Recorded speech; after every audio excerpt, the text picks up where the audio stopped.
Yo, yo, yo, YouTube familia, what is up? Most importantly, happy Black History Month. Duh. Welcome back to the lab episode trace. I definitely like the support that I've been getting on this one. Remember, comments, leave comments. But yeah, here we are. I made a post on Instagram asking for some questions, what you guys want advice on, insight, whatever it may be. Also, when you are sending me questions or, anything, whatever it may be, please let me know if you want me to share your name or not, because I don't know. You may not care, but I'm not going to without your permission. With that being said, remember, if you like the series, like, share, subscribe, tell your mama, tell your grandmama, ask them how they doing. But let's go ahead and dive off into this. So question number 1. The question was, any advice for overcoming fear? In all honesty, the answer is going to be no. Not no in the sense of there's no advice. No in the sense of there's no answer to just completely eliminate fear. There's no formula. There's no recipe for it. There's no imaginary key that just boom, fear is off. Fear is definitely something that we all have to deal with. Now, what you can do is you can change your perspective on fear. When I say that, you have to realize that fear is just a thought. It's not something that should be able to control us as much as we allow it to. I personally have fears frequently. Fear of starting a business. I had a fear of starting a YouTube channel. You've got to figure out how to take that fear and turn it into a lesson. All fear is a negative thought. So we have to change that perspective. We have to say, okay, I can apply for this job and be turned down, and I'll live. But if I let fear say, hey, you're not going to get this job to begin with, or what if they don't hire me and I don't apply? I missed an opportunity because I let fear control me. And I did have a fear on my first video. What if nobody likes it? What if I get trolled in the comments and my friends make fun of me because they're like, oh, who does he think he is? I could have let that fear run me away from making a channel.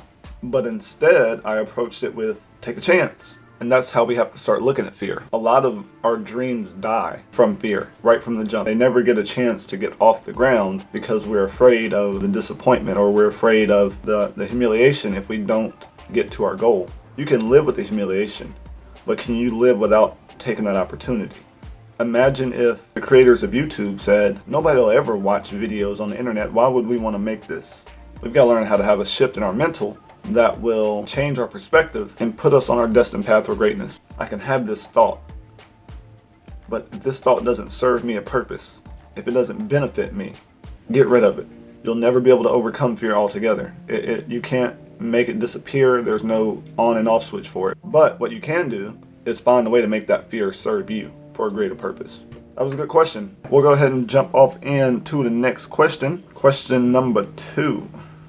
Do you think social media is killing face-to-face relationships, friendships, etc.? Yes and no. I look at social media a lot like a car. Or some people like to look at social media, it could be kind of like a gun.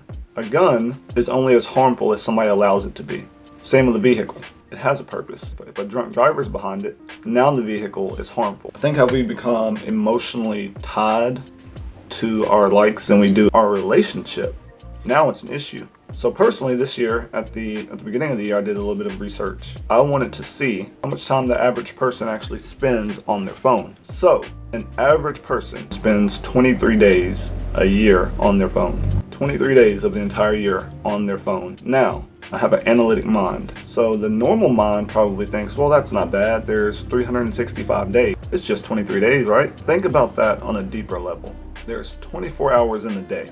That means for 552 hours a year, you are staring down at your phone. You're connecting more with Instagram, your technology, than you are with your friends, than you are with your spouse, than you are with your kid, than you are with your mom, your dad. You're connected more with this. And I think that's mainly where the issue is at. Originally, the concept for social media was to connect us more to family members and friends who live far away. And at some point, we took that and said we wanted to connect us and get validation from complete strangers. We'd much rather have that perfect picture for Instagram as opposed to that perfect relationship, as opposed to that perfect moment. We would much rather have that snapshot of us overlooking the Grand Canyon and making sure the picture came out right, instead of actually looking into the Grand Canyon. I think that is the problem, is that we've taken it and made it a way to idolize something. And just to dive a little bit deeper off into this with the time, the average human spends 3.9 years looking at their phone. Imagine the value your life could have if you took that same 4 years, even if you only took 3 years of that and applied it to your life, to bettering yourself, bettering your relationship. Just imagine the improvement. And we've got to get rid of this comparing mind that the grass is greener on the other side, meaning stop looking to social media for that next relationship. Stop making it pull us away from what we already have. Instead of writing that post, that subliminal post about your relationship, talk to the person. I feel like if we can grasp that, how we interact with it and how we prioritize it over everything else. I'm gonna start charging y'all for this relationship advice. It ain't about to be free. You're gonna have to start paying for this, cause I'm dropping dimes. You just gotta accept them. Wisdom can come from anybody, man. My 6-year-old daughter teaches me a lot, just like enjoying life in general. Don't be too proud. Take the advice. Speaking of 6-year-old daughter, boom, that's going to lead into the next question perfectly. Transition moment. And that question was interracial relationships? Question mark. I'm not completely sure what you're wanting to know about them because it's kind of vague.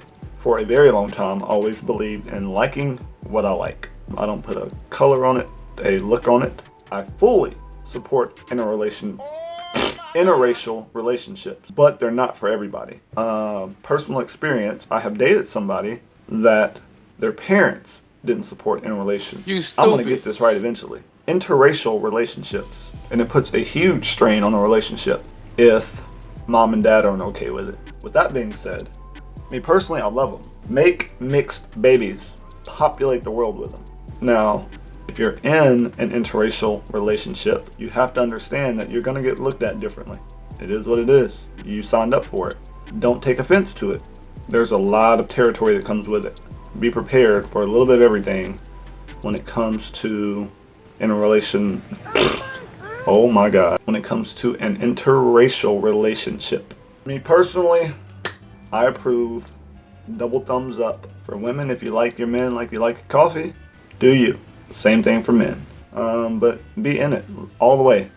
100%. Support each other and make the best of your relationship. Regardless of race, love who you want to love. And if you take into account the other two things I discussed in the video, overcoming fear and not letting social media affect your relationship, you'll be happy. But that's it. I hope everybody has a good Valentine's Day. If you don't have a Valentine's, treat yourself. Go get a massage, but do not sit at home and hate on people that are happy. That ain't it, Chief. That ain't it. That is it for today's episode. Thank you for rocking with your boy. Share, subscribe, social media. Even though I just downed it in this video, still follow me. It gives you an opportunity to interact with me. I did not forget the giveaway. You better go back and watch episode 2 and figure out how to enter. Right here, waiting for somebody. So until next time. I haven't really figured out how to do an outro on these videos yet. I don't have like a slogan, so we just kinda